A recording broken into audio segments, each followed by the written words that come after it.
তাকে নিয়ে কিছু লোক দুষ্টামি করে বেরিয়েছে।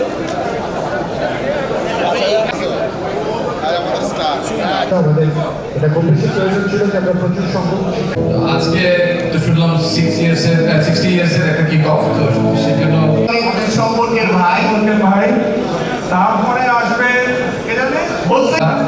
মহিবুল্লাহ স্যারের কথা বললো। আমরা মহিবুল্লাহ স্যারকে পেয়েছিলাম, পড়া না পারার কারণে পেটে, তো তীর্থের কাকের মতো ওয়েট করতাম কবে ক্লাস 9-এ যাবো।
এই আয়োজনটা হলো ধানমন্ডি সরকারি উচ্চ বালক বিদ্যালয়ের প্রাক্তন ছাত্রদের একটা অনুষ্ঠান। আপনারা জেনে খুশি হবেন যে সামনের বছর 2025 সালে আমাদের স্কুলের 60 বছর পূর্তি হবে। তো এই পূর্তিটাকে আমরা সাফল্যমণ্ডিত করার জন্য আগামী 1 বছর ধরে কিছু অনুষ্ঠানের আমরা আয়োজন করেছি। তার শুরু এটা। এখান থেকে আমরা প্ল্যান করব যে আমাদের 60 বছর পূর্তি অনুষ্ঠানে আমরা কি করব, কবে হবে, এর মধ্যে আমরা কি করতে চাই এবং বিভিন্ন সমাজ কল্যাণমূলক অনুষ্ঠান কাজও আমরা করতে চাই এর মধ্যে। তো এইটারই আর কি একটা জাস্ট শুরু আজকে আমাদের এই 60 বছর পূর্তি অনুষ্ঠানের শুরু। প্লাস এই কয়দিন আগে ঈদ চলে গেল, আমরা ঈদের একটা পুনর্মিলনীয় করছি। আজকে আমাদের স্কুলের প্রায় 50টা ব্যাচ, আমাদের এই পর্যন্ত 59টা ব্যাচ বের হয়ে গেছে। তার মধ্যে আজকে এখানে আমরা প্রায় 50টা ব্যাচকে একসাথে করতে পেরেছি। এটা একটা বড় আমাদের জন্য পাওয়া। আমরা ভীষণ খুশি যে এখানে আমরা 67 সালের যারা পাস করেছেন মাধ্যমিক তারাও আছেন, 2023 সালের যারা পাস করেছেন তারাও আছেন। তো এটা একটা বিরাট একটা অনেক বড় একটা গ্যাদারিং আমাদের এই স্কুলের। এটাই আসলে আমাদের মূল লক্ষ্য যে বড় ছোট সবাই মিলে আমাদের স্কুলের একটা 60 বছর পূর্তি অনুষ্ঠানকে আমরা সাফল্যমণ্ডিত করব। যে অবস্থা, এই প্রচণ্ড গরম, এর মধ্যে যে এতজন মানুষ, বিশেষ করে যারা বয়স্ক, তারা যে এখানে স্পন্টেনিয়াসলি এসছে, এটা একটা বিরাট পাওয়া। তো এই ব্যস্ততার মধ্যে যে সবাই স্কুলকে কেন্দ্র করে যে একসাথে হওয়া, এইটা কিন্তু আজকাল খুব টাফ হয়ে যায় বিভিন্ন কারণে, সবাই ব্যস্ত আমরা। তো এটাকে আমরা খুব বড় করেই দেখছি যে আমরা এটা খুবই এটা আসলে ভাষায় প্রকাশ করার মতন বিষয় না। আসলে না থাকলে স্কুলের প্রত্যেকেরই কিন্তু এই একটা জায়গা, আমাদের কিন্তু ঠিকানা হলো আমাদের স্কুল, এইটাই হলো আমাদের সেকেন্ড হোম। সো এখানে আসলে পুরো ব্যাপারটা আমি আসলে ভাষায় প্রকাশ করতে পারছি। নতুন প্রজন্মের শিক্ষার্থীদের জন্য আমার একটা জিনিস আমি বলতে চাই, আমি আজকেও আমার ছোট যারা এসছে তাদেরকে বলতে চেয়েছি যে চিন্তা ভাবনাটাকে অনেক বড় করো, থিঙ্ক বিগ। বড় চিন্তা করলে আমরা একটা জায়গায় পৌঁছাতে পারবো। সো যেখানেই যে অবস্থায় আমরা আছি না কেন, আমাদেরকে সামনে আগিয়ে নিয়ে যেতে হলে আমাদের চিন্তা ভাবনাটাকে অনেক বড় করতে হবে। সেই চিন্তা ভাবনাতে যত বড় করব, আমাদের ওই জায়গায় ওই লক্ষ্যে পৌঁছানোটা ততই ইজি হবে।